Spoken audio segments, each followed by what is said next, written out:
Hi, this is George Mills, developer of V1Driver. I'm going to show you how Auto Snooze works on Android.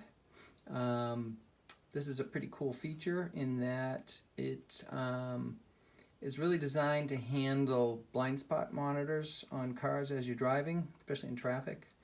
And what tends to happen is you get an encounter, a little blip, and then the car that has the blind spot that tripped you, you may have muted or not, pulls away, and then the V1 resets, and then the traffic up ahead slows down, or you speed up, or whatever, and then you encounter it again, and then it goes off again, and that can go on for quite a while, depending on traffic and other situations. So this is designed to basically handle that scenario. It's also handy for keeping your phone in your pocket, that it will just basically automute the encounter for you without having to touch anything. And it's also handy for Android Auto and CarPlay, where you have a lot less access to the apps that aren't core car apps. And V1Driver isn't, even though it's for the car, it's not approved by anybody. So I got the Valentine there, I got the Pixel running 8.1. I've got 3 guns here. I got this little tiny K gun, another K gun that's further away in frequency, and a KA gun. Basically, I'm going to try to simulate the encounter here, just to show you how it works.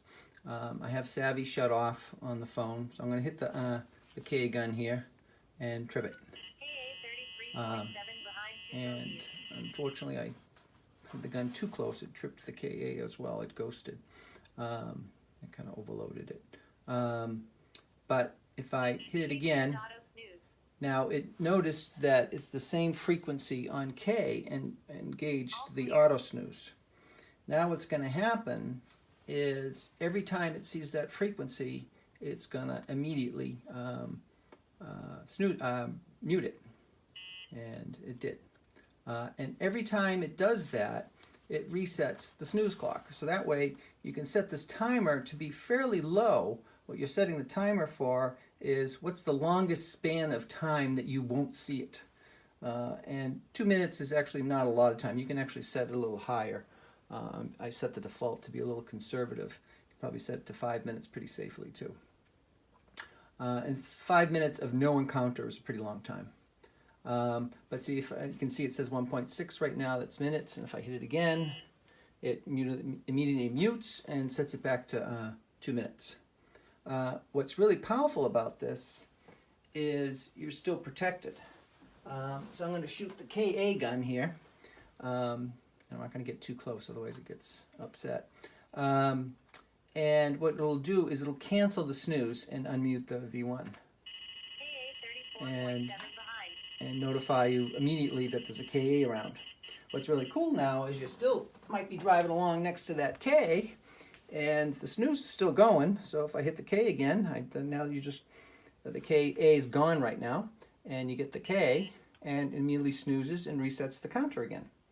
Now what's really powerful here is it's not just by band. Earlier versions of V1Driver, it was just by band. Now it's by frequency. And so what it does is if it sees a different frequency, and it's based on the tolerance you set in the app, I'm going to trip this other old gun here, and what it'll do is do the same thing. But since it's a new encounter, it's going to initially alert you, saying, hey, I see new K, and I'm going to shut it off. It could be another blind spot monitor. It could be a real Leo, but it's brought it to your attention without just blindly hitting the mute button and muting everything out, which is what the V1 will do. I'm going to hit it again. K24.2 ahead. And sometimes it's not 100% consistent on how long it takes. There it goes. Okay, so now it's snoozing this other band. Or this other frequency. So now it actually knows there's 2 frequencies it's keeping track of.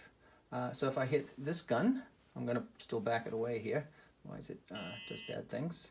I immediately muted it. I'm going to let go of it. See, it says 24125. I'm going to shoot the other gun, and it's 24160. And it immediately muted that. So now you're protected. You're nice and quiet against two Ks. And now just to show you, you're still safe. I'm going to trip the KA gun, and it immediately unmutes. And it's important to realize a lot of people like to hit that knob, or they have a concealed display with a knob on it. When you hit that mute button on the V1, and I specifically designed the V1Driver so that the V1 runs exactly as factory. When you hit that that mute button, it basically shuts V1Driver down. That way, if you ever had a problem where you got pulled over or something, and you hit that mute button, you don't have to worry about V1Driver unmuting or something like that on you. If you hit that mute button on the V1, it's going to act just like a V1 does.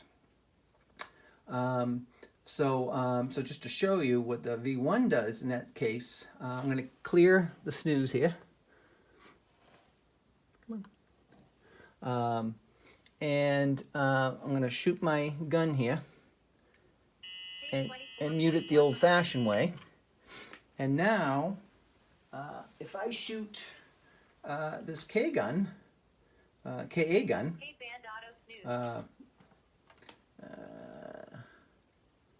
it's still, let's get V1Driver out of there.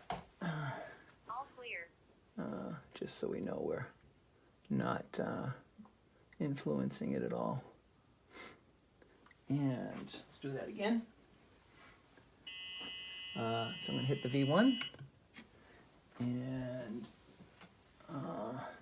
and now if I shoot this KA gun, you get the 2. Now I have my bogey counter toned down, but that bogey tone counter is useless because if you drive in a mall or something, it'll go completely bonkers even if you've locked everything out.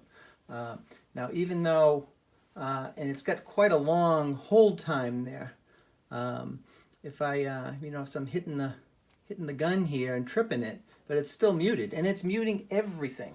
So as soon as you hit that mute button on the V1, you better keep your eye out because it's locking everything out. It'll eventually come back. Nope, still not back.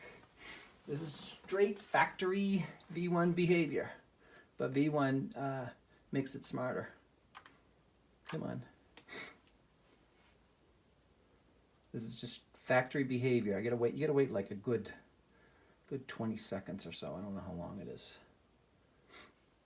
It feels like forever sometimes, but it's not that long. That should be long enough. There it goes.